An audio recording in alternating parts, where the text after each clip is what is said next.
ñu ngi leen di nuyu di leen jaajëfal yéen ñi nga xamante ne nii yéenay suivre chaîne bii di Xalaat TV ñu leen di dalalaat ci seen nouvelle vidéo tey nag dañuy wax ci benn situation politique bi am ci biir réew mi entre pouvoir ak opposition rawatina nag kaawu Ousmane Sonko. loolu moo tax Ousmane Sonko parce que lu yàggul dara dafa jibal ab mbir maanaam nguur gi fi ne dañuy préparer ab plan pour empêcher ko mu bokk ci élection yi nga xamante nii moom la ñu dëgmal. complot ba day continuer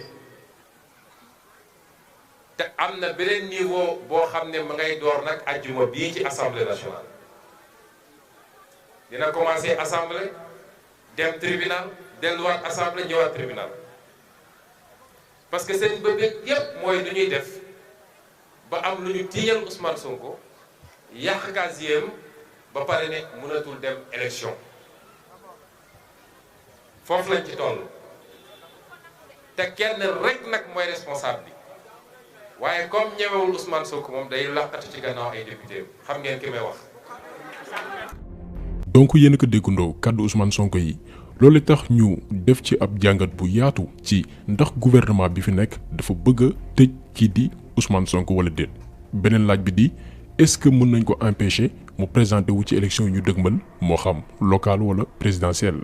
effectivement Macky Sall mën na empêcher Ousmane Sonko mu bañ a participer ci élection yu dëgmal te loolu dina leen wan plan bi nga xamante ni laal nañ ko te ki ko jiite di benn membre APR ñu koy woowee Mouhamed Moustapha Diagne moo jiite projet boobu noonu. dinañ leen expliquer lépp en détail ci vidéo bii nii mais tamit wax ci Ousmane Sonko moom itam naka la mën a def ba mucc ci mbir mi nga xamante ni ñu ngi koy nar pour éliminer ko ci politique bu Sénégal.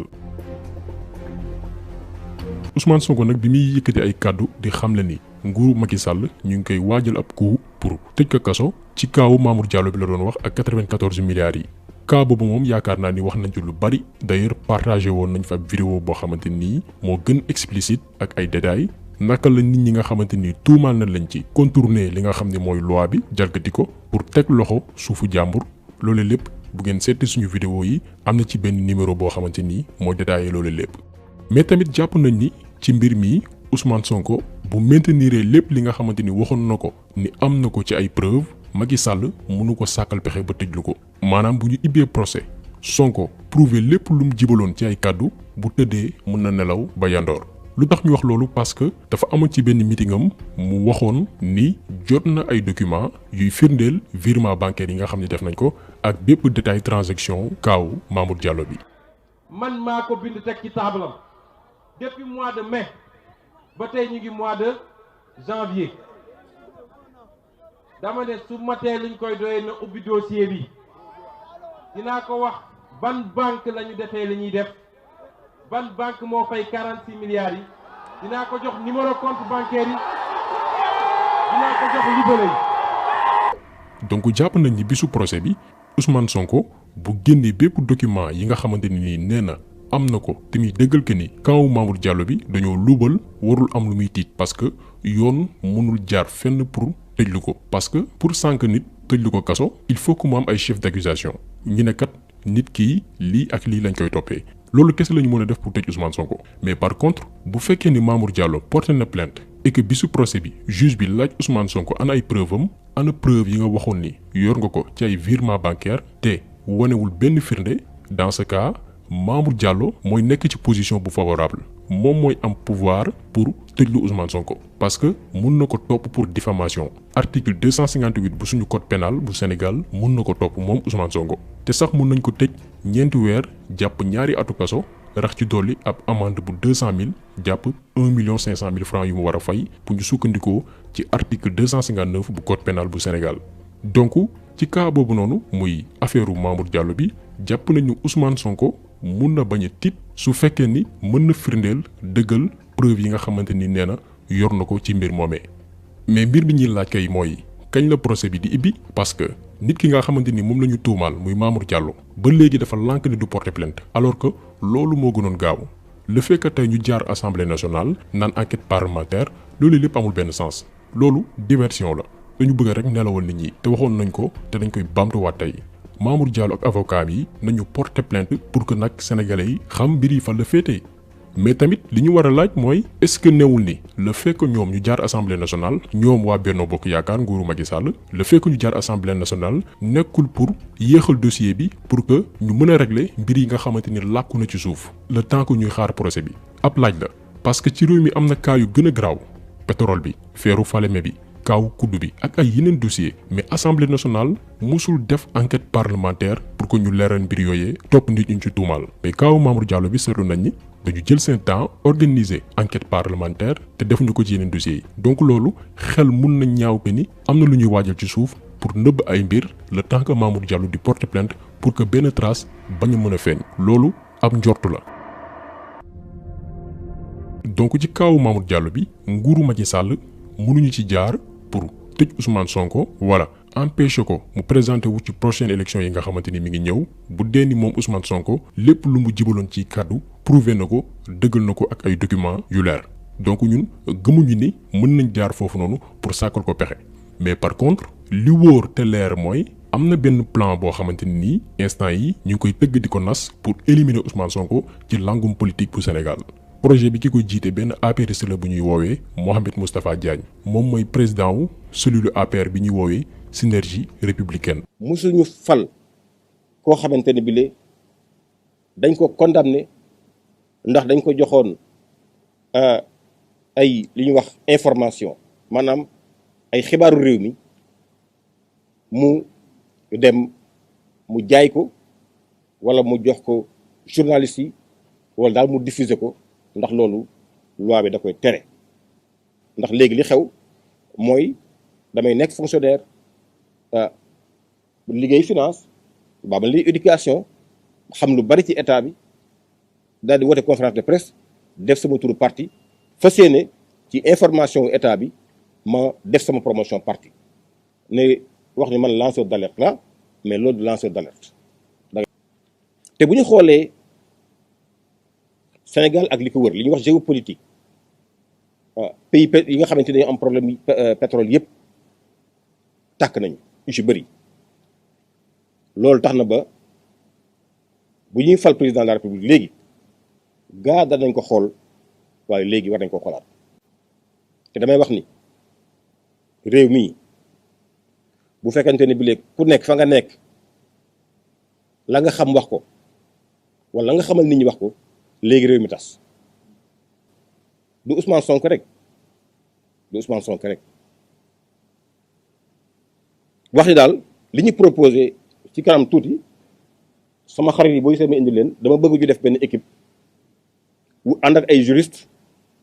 ñu bindal ñu pour que assemblée def proposition de loi bépp agent de l'État boo xam ni def nga li ñuy wax manquement grave à l'obligation de réserve ou de secret maanaam état jox la information nga di ko siwal quelles que soient les raisons dañoo bëgg kooku waxuma sax muy nekk président de la république waaye sax dañ ko décider de ses droits civiques ndax boo voté wul boo nekkul électeur nekkoo éligible doo nekk maire doo nekk député doo nekk conseil départemental conseil municipal wala président de la république.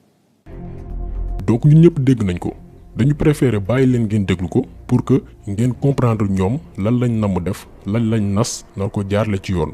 plan bi mooy liggéey ak majorité présidentielle maanaam député yi nga xam ni ñoo nekk Benno Bokk Yaakaar pour empêcher bépp fonctionnaire boo xamante ne nii dàkk nañ la fonction publique dootoo amati possibilité présenté wu ci élection fii ci Sénégal. pour loolu nag dañuy def benn proposition de loi andi ceeg ay juristes yoo xam ne ñoo koy bind ñu voté ko assemblée nationale te buñ ko appliqué bépp fonctionnaire bu ñu mës a dàkk fonction publique dootoo amati possibilité dagan baatu askan wi. loolu li muy signifié mooy loi bi bis bu ñu ko voté te bu ñu ko yóbbu assemblée forcément dañ koy voté parce que Benno Bokk Yaakaar ñoo fa ëpp député te ñoom benn majorité mécanique la rek lu leen indil ñu voté. donc bu ñu ko voté Ousmane Sonko bu yeboo mu jël retraite politique am bàyyi politique parce que dootul mën a présenté wu ci élection. loolu mooy projet bi nga xamante ne nii ñu ngi koy nas te lu dëggulu lu wér la pour faagaagal Ousmane Sonko. léegi nag ñun suñu analyse suñu jàngat mooy est-ce que bépp fonctionnaire bu ne ci biir réew mi bu fekkee ni seetlu nga ay mbir yu jaarul yoon yi nga xam ne mi ngi xew ci administration bu Sénégal da nga war a noppi maanaam bu ñuy kompaloo ci ndoddu Sénégalais yi yow da nga war a nekk complice parce que ci kàddu Mouhamed Moustapha Diagne yi boo ko déggee waratuñu may fonctionnaire muy révéler li nga xam ne mi ngi xew ci administration bu Sénégal mais jàpp nañ ni kuy def lu jub waroo am looy ragal bu fekkee ne nguurub Sénégal dañu bëgg a noppiloo ay fonctionnaire c'est parce que am na ay mbir yu louche yi nga xam ne mi ngi xew ci kaw te bëgguñu kenn xam ko léegi nag pour nëbbu loolu lépp ñu bëgg voter ab loi te loolee li mu mën a sabab mooy autorités yi mën nañ def lu leen neex ci biir réew mi sàcc alal détourner ay milliards dundee alalu corruption mais kenn du leen dénoncer parce que boo leen dénoncer ñu dàq la te buñ la dàqee dootoo mën a sóobu ci li nga xamante ni mooy wàllum politique. est-ce que xam ngeen fan lañ nar a dem ak proposition de loi bi waxuñu rek kaw Ousmane Sonko pour l'instant mais Sénégal ni muy doxee dañu bëgg a encourager li nga xamante ni mooy corruption doole li nga xamante ni mooy sàcc ci administration bu Sénégal parce que benn fonctionnaire dootoo amati droit dénoncer ñaawlu li nga xamante ni mooy xew ci kaw te loolu dafa graaw te yaakaar nañ ni lii ñuy gis nii combat wu bépp sénégalais la war a nekk Macky Sall li mu bëgg ak nguuram mooy dooleel li nga xam ne mooy càcc ci biir réew mi corruption ci administration bu Sénégal profité aussi nag pour éliminer ay adversaires politiques. am na nag ay mbir yoo xamante ni nii du mbirum parti du mbirum homme politique du dara malheureusement nag fii Sénégal booy wax dëgg dañ lay jàppee ku far ñun dawuñu ku ñu jiiñ loolu bañuñu ku ñu ne fii la ñu far wala fële la ñu far l'essentiel mooy li ñu ñor xam nañ ko muy Sénégal ndax am na fi ñoo xamante ni ay temps jotoon nañ ñu fi saaga parce que dañu critiquer seen leader politique wala seen parti ëllëg ñu féliciter ñu tagguñu parce que dañu wax lu baax ci seen parti wala seen leader politique mais loolu ñun taxuñoo jóg ñun dëgg la ñuy wax soit nit ki mer soit nit ki kontaan ci moo xam nag réaction bu mu mënti am ñu loolu duñ ko sax sóoraale l'essentiel dëgg bi la ñuy wax bi ñuy tàmbali créer chaîne bi ñu bari dañ doon wax naan chaîne bi waa PDS ñoo ko créé quelques mois après bi Abdoulaye Wade doon complot ak Macky Sall ñu dal ci kawam ñu ne chaîne bi léegi Ousmane Sonko moo ko moom ay ree la ñuy def parce que day wane ni teggi wuñu yoonu bi nga xamante ni fa lañ tegg woon depuis ci njëlbeen ba ñun Sénégal moo ñu ñor chaîne bi dañ koy wax tey mu leer du mës a soutenir homme politique parce que bu fekkee ni da nga far rek doo wax dëgg bi ñuy créer chaîne bi di sénégalais yi xamaguñ sax kuy Ousmane Sonko loolu benn précision la boo xamante ni dañ koy rek souligner mais du pour justifier wu du pour wane ñun fu ñu bokk l'essentiel mooy Sénégal moo ñu ñor mais dafa ci am ay mbir yoo xamante ni nag duñ ko mësoon noppee muy injustice maanaam xeex nit pour say intérêt politique te fii lañ koy waxee ëllëg bu ñu naree voter ab loi boo xamante ni mooy empêcher ay fonctionnaires yoo xamante ni dañ leen dàq ci nguur gi parce que dañu dénoncer lu ñaaw li nga xamante ni ñu ngi ko fay def bu dee ni dañ ko nar a voter assemblée nationale ñun ñooy bokk ci ñi nga xam ne ñooy njëkk ñi koy dénoncer te daañu ko xeex parce que duñu mës a nangu ñu jël politique gu Sénégal limité ko benn classe maanaam benn catégorie nit maanaam PS PDS APR. beneen sénégalais boo xamante ni am nga ambition wu def politique bëgg a soppi mbir yi nga xamante ni moo fi ne ñu ne la toogeel na le doo fi bokk Sénégal socialistes yi ak libéraux yi moomuñu ko xam ne ni jamono ji Macky Sall ak Abdoulaye Wade ñu ngi wëy di tëgg ak nas ak teg li nga xamante ni mooy seen deal bi nga xam ni ñi ngi koy def depuis avant élection yu 2019 yi présidentielles yi pour que libéraux yi mën a nekk ci nguur gi ay dizaines d'années encore am nañ ci droit parce que loolu mooy seen ligne directrice loolu mooy seen plan politique mais bu ñu empêcher yeneen sénégalais yi nga xamante ni formé wuñ leen ñoom seen parti muy parti socialiste muy parti libéraux yi ñooñu aussi sénégalais yooyu aussi am chance bokk ci réew mi ni muy doxee ñun principe dañuy xeex mënuñu jël politique gu Sénégal limité ko ci yenn parti yenn nit yi nga xamante ni depuis ay at ñoo fi nekk. dem leen tey ci administration yi ci banques yi ci ministères yi wala yeneen institutions yi ñëpp ñi fa am domba tànk yu am solo seeni waajur wala seeni maam ay ministre lañu woon ay directeur lañu woon wala yeneen fonction yu am solo lañu amoon ci biir réew mi benn parti bu ndaw ci population bi ci askan wi ñoo jël en otage réewum lëmm te nag bëgg ñeneen ñi nga xamante ni ci quartier yi lañu jugee wala ci yenn village yi jàng comme ñoom ñu écarter leen ne leen yéen toog leen fële bu leen bokk ci suñu langue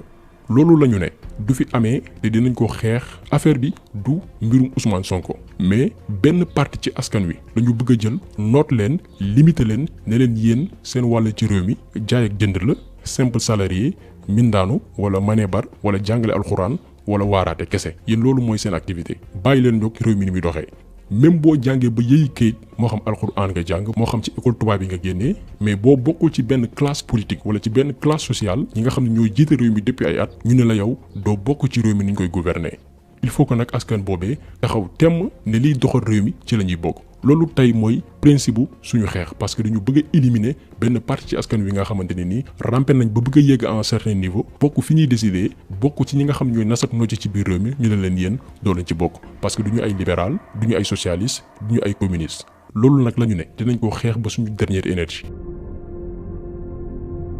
donc vidéo bi tey loolu woon ñu jagleeloon ko ab cas politique bi nga xamante ni jamono ji moo jurum coow ci biir réew mi ñu ngi leen di gërëm di leen jaajëfal di leen jox dig daje beneen yoon ak beneen vidéo jaa ngeen jëf.